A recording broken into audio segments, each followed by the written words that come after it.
ठीक है मम्मी, चलती हूँ, फिर आऊंगी मैं। अरे पायल, पर तुम्हारा बैग? मम्मी भाभी के पास है बैग, अभी लेके आ रही थी तो कुछ सामान था वही पैक करने लगी थी भाभी। क्या हुआ मम्मी? अरे पायल, ये सोच रही हूँ तेरी भाभी कब से बदल गई, वो कब से तेरा सामान पैक करने में रुचि लेने लगी। मम्मी आप कैसी बात कर रहे हो, भाभी भी बदल चुकी है। वो तो जब नई नई थी तो थोड़ा बहुत कर दिया था उन्होंने, अब भाभी इस घर को और इस घर के लोगों को अच्छी तरह से समझने लगी है। तू कह रही है तो पायल सही होगा, चलो अच्छा है बहू इस घर को अपना समझने लगी। वैसे पायल तुझे किसी चीज की जरूरत है तो बताना। अरे नहीं नहीं मम्मी, बस मुझे तो कुछ नहीं चाहिए, आप खुश हो तो इसी में मुझे खुशी मिलती है।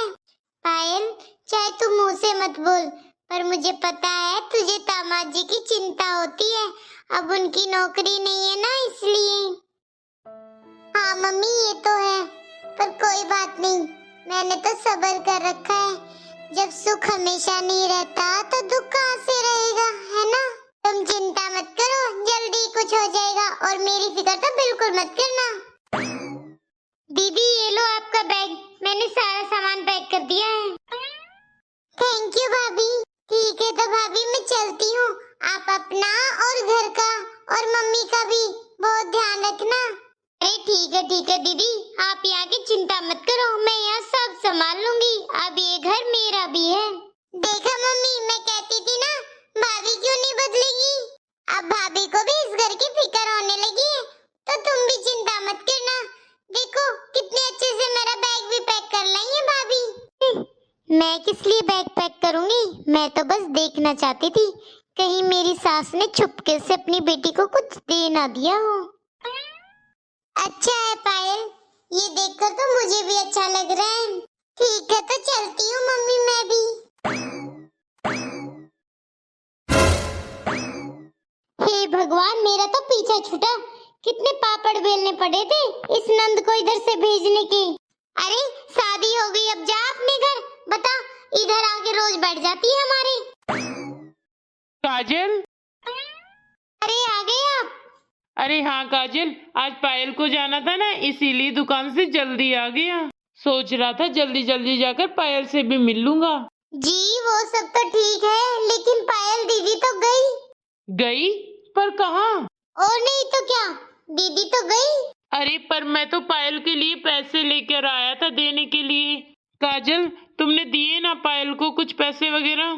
आप भी ना कैसी बात करते हो, अरे पायल दीदी मेरी भी तो ननंद है, मेरा क्या हक नहीं बनता उन्हें। आप चिंता मत करो, मैंने दीदी को अच्छी सी विदा दे दी है।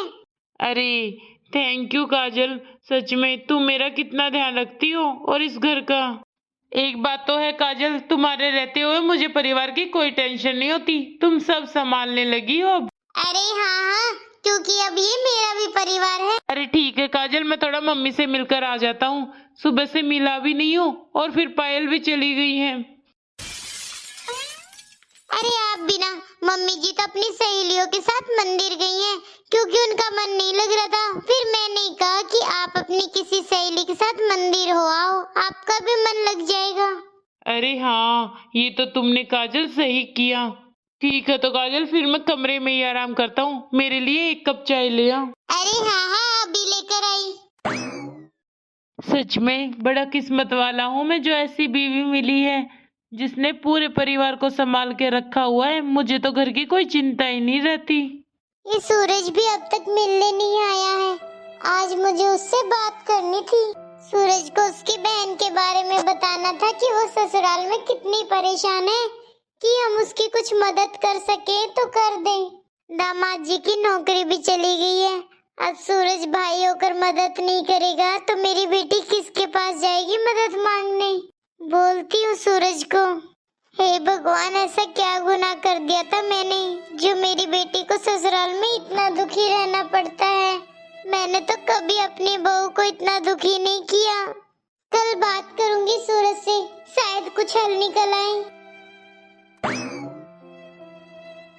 मम्मी सब ठीक तो है? क्या हुआ मम्मी, इतनी उदास क्यों हो गई? अरे सूरज बेटा क्या बताऊं, तुझे तो पता ही है पायल के हालात, बस उसी की चिंता लगी रहती मम्मी जी मैं तो कहती हूँ आप लोगों को चिंता करने की जरूरत नहीं है। अरे जीजा जी है ना, वो सब संभाल लेंगे। अब आप इतनी चिंता करोगे तो देखो आपकी तबीयत खराब हो जाएगी मम्मी जी। मम्मी काजल बिल्कुल ठीक कर रही है, तुम्हें चिंता करने की जरूरत नहीं है। मैं जा रहा हूँ दुकान पर, और पूरा दिन इतना उदास होने की जरूरत नहीं है। देखना पायल फिर आ जाएगी 10-15 दिन में। क्यों? ठीक है बेटा तू जा, और यहाँ की चिंता मत करना, सब ठीक है। फोन कर लेती हूँ पायल को, देखती हूँ क्या कर रही है। मम्मी। अरे वाह पायल, मैं तो तुझे फोन मिला रही थी और तू आ भी गई। अरे मम्मी पास के मायके का यही तो फायदा है कि थोड़ी देर जब मिलने का मन करे तो आ जाओ। नमस्ते भाभी। नमस्ते। और भाभी कैसे हो आप? क्या हुआ बहू, अचानक पायल ने सरप्राइज दे दिया इसीलिए शौक हो गई क्या? अरे नहीं नहीं मम्मी जी, मैं कहाँ दीदी को देखकर शौक होंगी। भला पायल दीदी को काम ही क्या अपने ससुराल में? शायद कुछ काम ही नहीं है, तभी तो 10-15 दिन में अपना मुंह दिखाने आ जाती है दीदी मायके। चलो ठीक है दीदी, आप करो अपनी मम्मी से बातें, मुझे रसोई में कुछ काम है। इतनी फ्री नहीं हूँ मैं कि यहाँ पर आकर खड़ी हो जाऊँ अब। पर भाभी मुझे आपसे। हाँ तुम्हें मुझसे कुछ भी काम हो, पर अभी थोड़ी देर में बात करती हूँ मैं। कोई नहीं पायल, कुछ काम होगा तेरी भाभी को, अभी आ जाएगी रसोई का काम खत्म करके। अब मैं मम्मी को कैसे समझाऊं कि भाभी तो मुझे देखकर यहाँ पर खुशी नहीं है। भाभी जो इशारों में कह कर गई है मैं तो सब समझ गई, शायद मेरी मम्मी ही नहीं समझ पाई। पायल बेटा और बता, सास ससुर ससुराल में ठीक है? सब ठीक है मम्मी, तुम चिंता मत किया करो। चिंता तो बेटा एक माँ का दिल तो हमेशा करता अपने बच्चों की।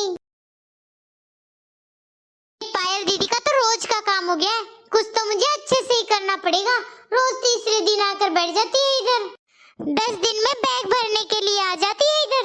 इस बार तो मुझे अच्छे से इलाज करना पड़ेगा, मैं तो बात ही नहीं करूंगी। चली जाएगी अपनी माँ से ही बात करके। मैं तो काम किया और अपने कमरे में, मैं नहीं मिलने वाली अब की बार ननद रानी से। अरे काजल तुम यहाँ?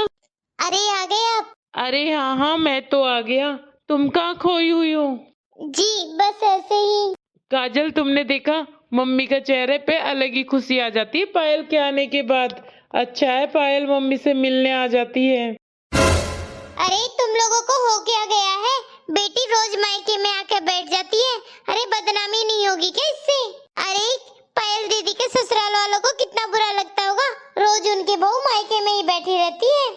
तुम भी ना काजल कुछ ज्यादा ही दिमाग लगा रही हो, ऐसा कुछ नहीं है।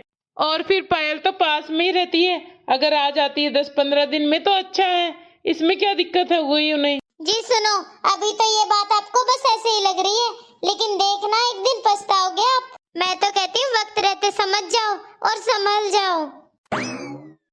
ये काजल भी ना कभी कभी किसी भी बात पर मुंह फुला लेती है, और कभी कभी इतनी अच्छी बन जाती है, पता ही नहीं चलता इसके मूड का भी।